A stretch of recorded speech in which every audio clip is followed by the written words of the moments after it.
오늘 오직이란 제목으로 우리 하나님의 말씀을 나누고 기도 제목을 붙잡기를 원합니다. 오직이란 단어 자체가 사전적 의미가 이렇습니다. 여러 가지가 있지만 다른 것은 있을 수 없다라는 결론이더라고요. 그렇죠? 수많은 것이 있지만 내 삶의 다른 것을 바라지 않고 붙잡지 않고 꿈꾸지 않겠다.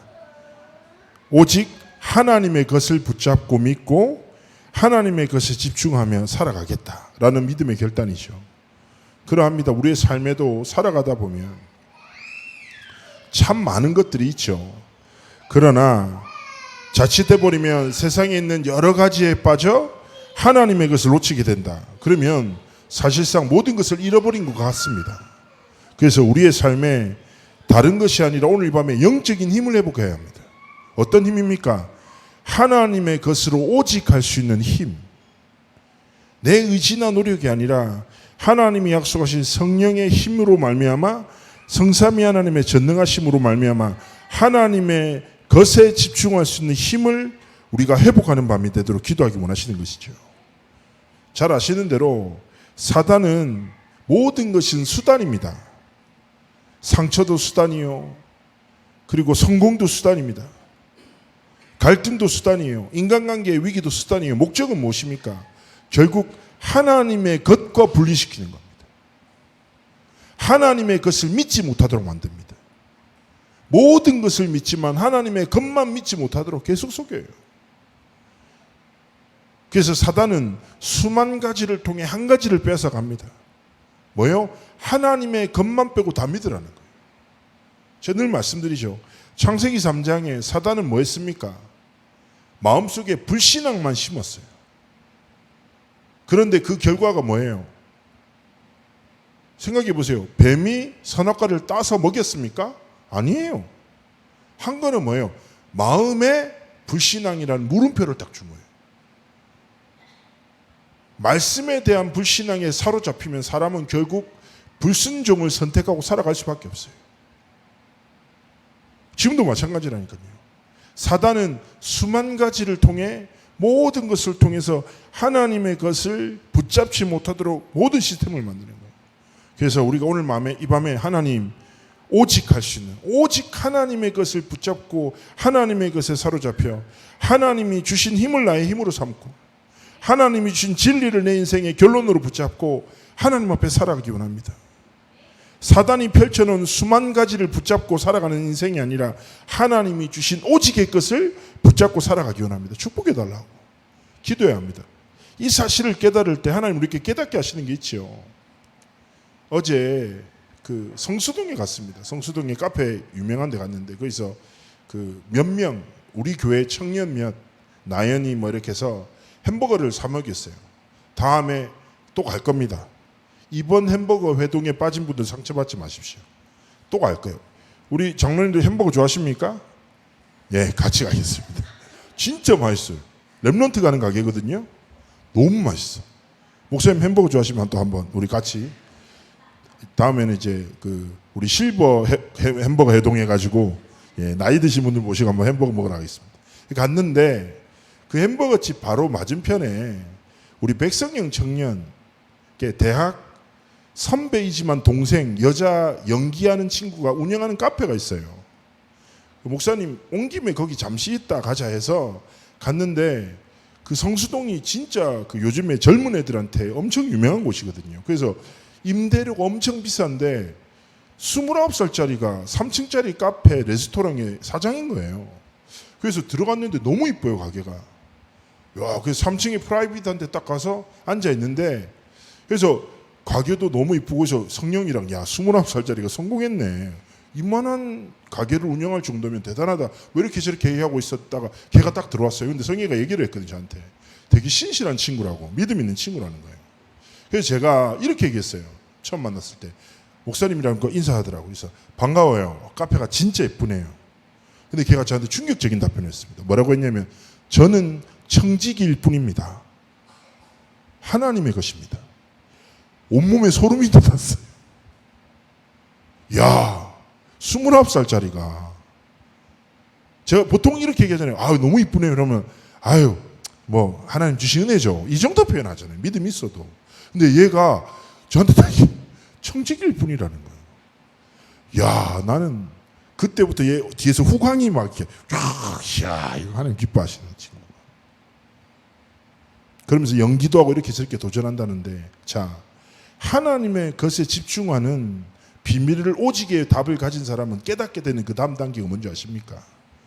내 삶의 모든 것이 하나님의 것임을 깨닫게 돼요. 자, 여기서 말하는 것은 내 삶의 강함, 성공뿐 아니라 약함, 상처, 우리의 실수까지도 하나님의 것임을, 그리고 그것이 성공이 아니고 실패가 실패가 아니라 상처가 상처가 아니라 모든 것이 하나님의 은혜임을 하나님 깨닫게 하시는 거예요. 에베소서 4장 14절에 얘기합니다. 우리가 다 하나님의 아들을 믿는 것과 아는 일에 하나가 되어 온전한 사람을 이루어 그리스도의 장성한 분량이 충만한 데까지 이르리니. 무슨 말입니까? 내가 믿는 것과 실제 삶에 아는 것들이 하나 되어지는 것. 하나님의 것인 복음을 붙잡고자 몸부림치는데 어느 순간에 내 삶이 이미 복음 안에 있는 하나님의 것임을 깨닫게 됩니다. 그래서 이번 여름에 계속 말씀에 망대라는 단어를 계속 주실 겁니다. 이번에 렘넌트 대회 주제가 또 망대의 기도거든요. 그리고 제가 어저께 만났던 그 청년은 자신을 뭐라고요? 청직이라고. 아, 그렇죠. 우리가 하나님의 것에 오직에 집중하는 힘을 가지고 우리의 삶의 모든 것이 하나님의 것임을 알고 우리의 삶에 첫 번째 뭘 시작해야 되냐? 오직의 이유를 가진 자로서 서야 됩니다. 사람들은 누구나 저마다 자신의 이유와 목적을 가지고 살아갑니다. 너무 잘 아는 사건입니다. 무엇입니까? 하나님의 백성과 군대를 조롱하던 골리앗. 제가 크잖아요. 가까이서 보시면 되게 크잖아요. 저보다 1m 더 컸거든요, 걔가. 얼마나 압도적입니까? 제 목소리 크잖아요. 제가 전에 잊지 못할 게 이렇게 둥그렇게 서서 대학생들 한 80명이 앉아서 저 반대편에 박성진 목사님이 그 막 기도 인도하고 있었거든요. 제 옆에랑 귓속말로 얘기했는데 박성진 목사님이 김영길 다 들린다 이러는 거예요. 제가 뭔가 약간 우퍼가 있어서 그런지 사람 소리가 잘 들리나 보더라고요. 저보다 훨씬 덩치 크고 목소리 큰 골리앗이 하나님의 백성과 하나님의 군대를 조롱하죠.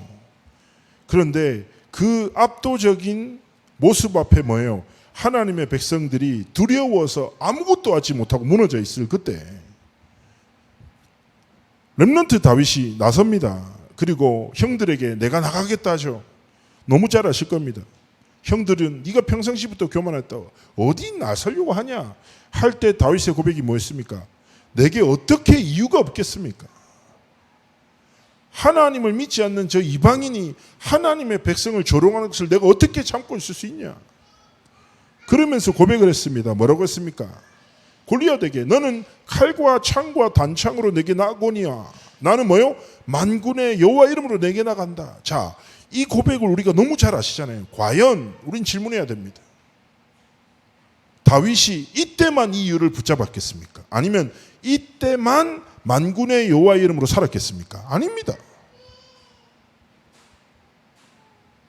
다윗은 일평생 하나님의 이름, 하나님의 영광이라는 이유를 가지고 일평생 모든 전쟁과 모든 한계와 갈등의 순간 앞에서 만군의 여호와의 이름으로 하나님 앞에 섰던 것입니다.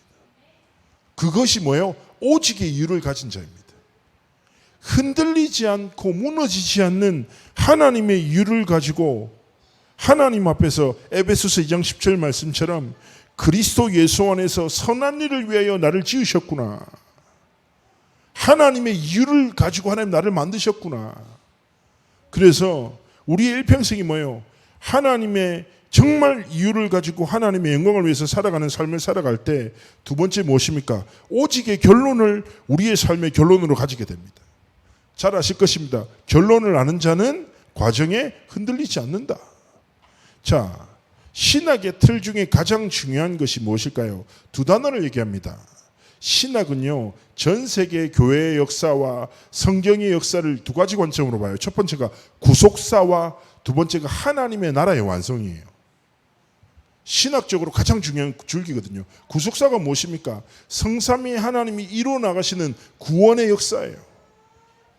자, 구원의 길이 무엇입니까? 예수 그리스도의 복음을 통해서 하나님은 구원의 일을 이루어 나가시죠. 그래서 우리는 확신해야 됩니다. 잘 기억하십시오. 성경에도 그렇고 교회사의 역사 속에서도 구속의 하나님의 역사 속에서 쓰임받던 사람이 있어요. 기억하세요. 하나님의 복음은요, 사람에게서 사람에게로 전달돼요. 그죠? 지금 시대가 뭐 비대면 시공간 초월 아무리 그래도 뭐예요? 하나님의 진리의 복음은 사람에게서 사람으로 전달돼요. 그러면 그렇게 하나님이 쓰시는 사람이 있어요. 그 하나님의 사람들을 통하여 하나님은 하나님의 나라를 확장시켜 나가시는 거예요. 자, 구속의 역사 속에 쓰임받는 사람, 하나님의 나라를 이뤄나가는 사람에게 하나님은 뭘 주십니까? 성령의 권능으로 그들의 삶과 모든 길을 지키시고 하나님의 뜻을 깨닫게 하시는 여정 속으로 이끄시는 거예요. 이게 뭐예요? 우리 삶의 결론이에요. 자, 기억하셔야 됩니다. 왜 내가 살아갑니까? 왜 밥을 먹습니까? 왜 일을 합니까? 우리는 뭐예요? 구속사에 하나님이 쓰시는, 하나님이 부르신 증인이자 제자들입니다. 영적 저셔서 붙잡고 하나님의 복음은 사람에게서 사람으로 전달되었습니다. 나에게도 그렇게 전달되어 왔습니다. 하나님, 내가 하나님의 복음을 전하는, 하나님의 복음을 전달하는 구속사에 쓰임받는 그리스도의 증인되게 앞서서 하나님, 내가 가는 모든 걸음에 다른 것이 아니라 하나님의 나라가 임하게 앞서서 하나님 성령 충만함에 증인되도록 축복하옵소서. 이것이 뭐예요? 내 삶의 결론인 거예요. 이 답이 있으면요, 배고파도 되고 배불러도 되고 추워도 되고 더워도 되고 상관없어요. 빌립보서 4장 13절을 내게 능력 주신 자 안에서 내가 모든 것을 할 수 있다라고 말하잖아요. 근데 이 성경 말씀을 많은 사람들이 이렇게 이해합니다. 할 수 있다. 다 할 수 있다. 아니에요. 빌립보서 4장의 전체를 보면 이런 고백이에요. 바울은 나는 그리스도 안에 있는 일치의 비결을 배웠어. 그래서 배고파도 되고 배불러도 되고 추워도 되고 돈이 있어도 없어도 상관없어. 돈이 많아도 아무 문제가 아니고 돈이 없어도 괜찮아. 왜냐? 나는 그리스도 안에 있는 일체의 비결을 배웠기 때문이야. 그래서 바울의 고백은 그리스도 안에 있기 때문에 다른 것은 내게 문제가 되지 않아. 나는 그리스도 안에서 모든 것을 할 수 있고 그리스도 안에서 아무것도 안 해도 상관없는 하나님의 사람이야. 그리스도 안에서 난 참된 자유한 사람이야 라는 고백입니다. 뭐예요? 오직의 결론. 우리의 삶의 결론이 될 줄 믿습니다. 세 번째 무엇입니까? 오직의 이유와 결론을 가지고 세 번째 무엇입니까? 오직의 방향을 향해 걸어가야 합니다. 제가 렘넌트들을 이제 사역 오래 했잖아요. 그럼 애들한테 물어봅니다. 넌 공부를 왜 하니? 그러면 얘들도 눈빛이 흔들립니다. 왜냐하면 가슴에는 없지만 아는 답이 있으니까요. 그러면 애가 오히려 저한테 물어봅니다. 세계복음화? 이렇게 물어봐요. 렘넌트가. 이거 듣고 싶은 거 맞죠? 이런 거거든. 그럼 내가 정답 이라고 지나가거든요. 그래서 제가 렘넌트들한테 이렇게 얘기합니다. 믿음이 없으면 머리라도 좋아야지. 예? 그렇지 않습니까? 가슴에 안 담겨도 입으로라도 고백해라. 그래서 한번 그러니까 렘넌트가 이렇게 얘기하더라고요. 못 먹어도 세계복음화 이렇게 얘기하더라고요. 예? 맞는 거예요. 우리의 삶의 방향이 무엇입니까? 오직의 방향이 무엇입니까? 다른 것이 아니라 237 치유 서밋은요, 우리가 하는 것이 아니라 하나님이 완성시켜 나가실 여정입니다. 누구를 통하여? 오직의 결론을 가지고 오직의 이유를 아는 자를 통해서 하나님이 완성시켜 나가실 것입니다. 어떻게 보면 지금 시대는요, 참 많이 어렵고 불편한 게 많아요. 왜냐하면 사람과 사람과의 신뢰도 많이 무너져 있고, 그리고 뭔가 후대들을 키우기에도 참 어려운 시대이기도 하지요. 걱정도 많이 되고.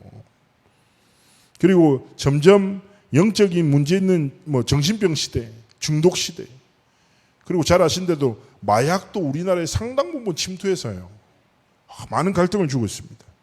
그리고 후대들은 무너지죠. 그리고 교회도 흔들리고 있습니다. 들으셨죠? 수도권에만 뭐요? 택배하고 대리운전하는 목사님이 5만 명이라고 해요. 교회는 계속 줄어들고 있거든요.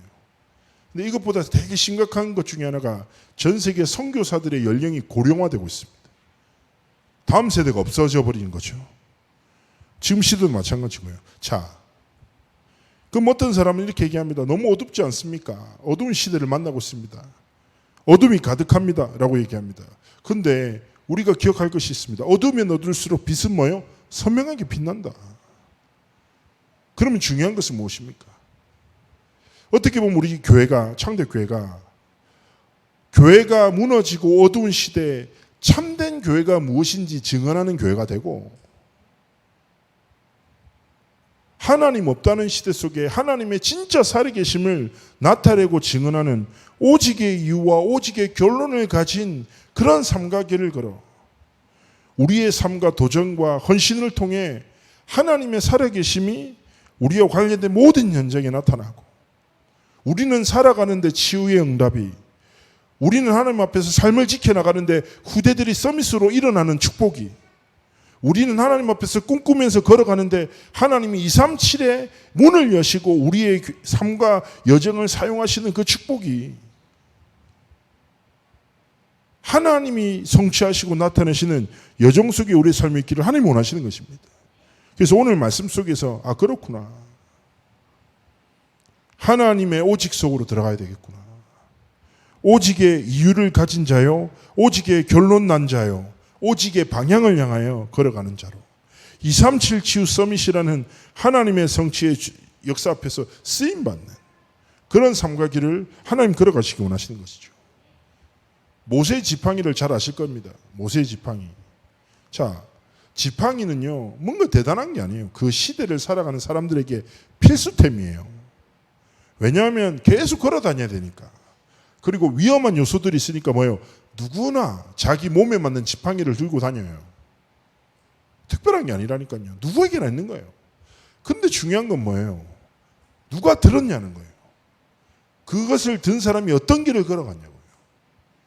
자, 우리의 삶도 그럴 수 있습니다. 평범하고 특별하지 않고, 그렇죠? 흔하고 흔한 평범한 삶 중에 하나일 수 있습니다. 그러나 중요한 것은 무엇입니까? 하나님은 모세의 지팡이를 통해 가는 곳에 닿는 모든 곳에 성삼위 하나님의 전능하심을 나타내시고 언약의 성취의 도구로 사용하셨습니다. 그러하듯 하나님, 내 삶이, 내 업이, 내게 주신 모든 것이 이 시대의 하나님의 역사 앞에 쓰임받는 그런 삶과 길을 걸어가도록 하나님 앞에 기도하며 오직의 여정을 걸어가는 우리의 삶이 되기를 주의 이름으로 축복합니다. 우리 이 시간에 하나님 앞에 한 5분 정도 기도하겠습니다. 기도하시면서 하나님, 사단의 수만 가지를 통해 하나님의 것을 상철토록 하는데 하나님의 오직의 이유를 가진 자로, 오직의 결론 난 자로, 오직의 방향을 걸어가는 자로 하나님 앞에 쓰임받도록 함께 하시고 축복해 달라고, 우리 시간 한 5분 정도 깊은 호흡과 함께 하나님 앞에 우리 치유를 두고 말씀 붙잡고 기도하시겠습니다.